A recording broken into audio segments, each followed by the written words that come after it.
Hello ನಮಸ್ತೆ, welcome back to ಇದ್ವಿ Gowda's vlog.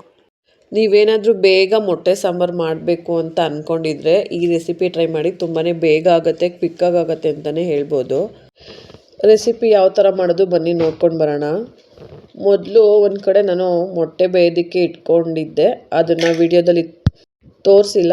ಆ ಕಡೆ ಮೊಟ್ಟೆ ಬೇಯೋದಕ್ಕೆ ಇಟ್ಬಿಟ್ಟು ಈ ಕಡೆ ಮಸಾಲೆಗೆ ರೆಡಿ ಮಾಡ್ಕೊತಾ ಇದ್ದೀನಿ. ಶುಂಠಿ, ಬೆಳ್ಳುಳ್ಳಿ, ಈರುಳ್ಳಿ, ಚಕ್ಕೆ, ಲವಂಗ, ಕಾಳು ಮೆಣಸು ಮತ್ತು ತೆಂಗಿನಕಾಯಿ, ಕಡಲೆ ಇಷ್ಟನ್ನು ನಾನು ಒಟ್ಟಿಗೆ ಹಾಕ್ಕೊಂಡು ಗ್ರೈಂಡ್ ಮಾಡ್ಕೊತಾ ಇದ್ದೀನಿ. ಯಾಕಂದರೆ ನಮ್ಮ ಮನೆ ಚಿಕ್ಕ ಜಾರು ಸರಿಯಾಗಿ ವರ್ಕ್ ಮಾಡಲ್ಲ, ಅದಕ್ಕೋಸ್ಕರ. ನೀವೇನಾದರೂ ಸಪ್ರೇಟಾಗಿ ಬೇಕು ಅಂದರೆ ಶುಂಠಿ, ಬೆಳ್ಳುಳ್ಳಿ, ಈರುಳ್ಳಿನ ಸಪ್ರೇಟಾಗಿ ಪೇಸ್ಟ್ ಮಾಡಿಕೊಂಡು ಮಸಾಲೆನ ಬೇಕಾದರೆ ಸಪ್ರೇಟಾಗಿ ಪೇಸ್ಟ್ ಮಾಡ್ಕೊಬೋದು. ಶುಂಠಿ ಬೆಳ್ಳುಳ್ಳಿನ ಒಗ್ಗರಣೆಗೆ ಹಾಕ್ಕೊಳ್ಳಿ, ಅದಾದಮೇಲೆ ಮಸಾಲೆ ಸೇರಿಸ್ಕೊಂಡು ಬೇಯಿಸ್ಕೊಬೋದು. ನಾನು ಆವಾಗಲೇ ತೋರಿಸಿದ್ದು ಮಸಾಲೆ ಜೊತೆಗೆ ಸ್ವಲ್ಪ ಅರಿಶಿನ ಹಾಕ್ಕೊಂಡು ಗ್ರೈಂಡ್ ಮಾಡಿಕೊಂಡು ಅದು ನುಣ್ಣಗಾದ್ಮೇಲೆ ಅದಕ್ಕೆ ಸ್ವಲ್ಪ ಸಾಂಬಾರು ಪುಡಿ, ಖಾರಕ್ಕೆ ಎಷ್ಟು ಬೇಕೋ ಸಾಂಬಾರು ಪುಡಿ ಹಾಕ್ಕೊಂಡು ಗ್ರೈಂಡ್ ಮಾಡ್ಕೊತಾ ಇದ್ದೀನಿ. ನೆಕ್ಸ್ಟು ಈ ಕಡೆ ಒಂದು ಪಾತ್ರೆಗೆ ಸ್ವಲ್ಪ ಎಣ್ಣೆ ಹಾಕ್ಕೊಂಡು ಅದಕ್ಕೆ ಕರಿಬೇವು ಹಾಕ್ಕೊತಾ ಇದ್ದೀನಿ. ಅದಾದಮೇಲೆ ರುಬ್ಬಿ ಇಟ್ಕೊಂಡಿದ್ವಲ್ಲ ಮಸಾಲೆ, ಅದನ್ನು ಸೇರಿಸ್ಕೊಳ್ಳೋಣ.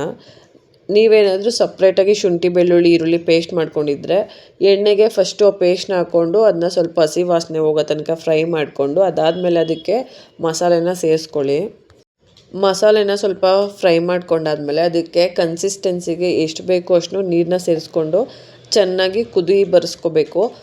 ಕುದಿ ಬಂದಮೇಲೆ ಒಂದು 10 ನಿಮಿಷ ಬೇಯಿಸ್ಕೊಂಡ್ರೆ ಮಸಾಲೆ ಸಾಕಾಗತ್ತೆ. ಅಂದರೆ ಅದು ನಾವು ಖಾರದ ಪುಡಿ ಹಾಕಿರ್ತೀವಲ್ಲ, ಅದು ಹಸಿ ಸ್ಮೆಲ್ ಹೋಗಬೇಕು, ಅಷ್ಟು ಕುದಿಸ್ಕೋಬೇಕು, ಸಾಕಾಗತ್ತೆ ಅಷ್ಟು ಕುದಿಸ್ಕೊಂಡ್ರೆ.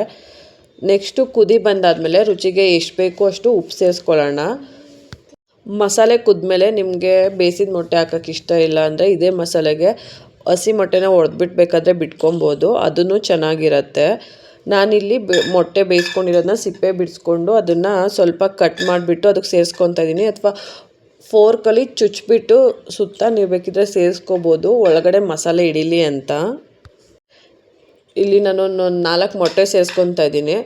ನಿಮ್ಗೆ ಎಷ್ಟು ಬೇಕೋ ಅಷ್ಟು ಮೊಟ್ಟೆ ಹಾಕ್ಕೊಂಡು ಒಂದು 5 ಮಿನಿಟ್ಸು ಮೊಟ್ಟೆ ಹಾಕಿದ್ಮೇಲೆ ಕುದಿಸಿದ್ರೆ ಮೊಟ್ಟೆಗೆ ಮಸಾಲೆ ಇಟ್ಕೊಂಡಿರುತ್ತೆ, ಮೊಟ್ಟೆ ಸಾಂಬಾರು ರೆಡಿ ಆಗುತ್ತೆ. ಈ ಥರ ಒಂದು ಸಲ ಟ್ರೈ ಮಾಡಿ ನೋಡಿ, ನಿಜವಾಗ್ಲೂ ಟೇಸ್ಟ್ ತುಂಬಾ ಚೆನ್ನಾಗಿರುತ್ತೆ. ಇದೇ ಥರ ರೆಸಿಪೀಸ್ಗಾಗಿ ನನ್ನ ಚಾನಲ್ನ ಸಬ್ಸ್ಕ್ರೈಬ್ ಮಾಡಿಕೊಂಡು ಫಾಲೋ ಮಾಡಿ. Thank you for watching.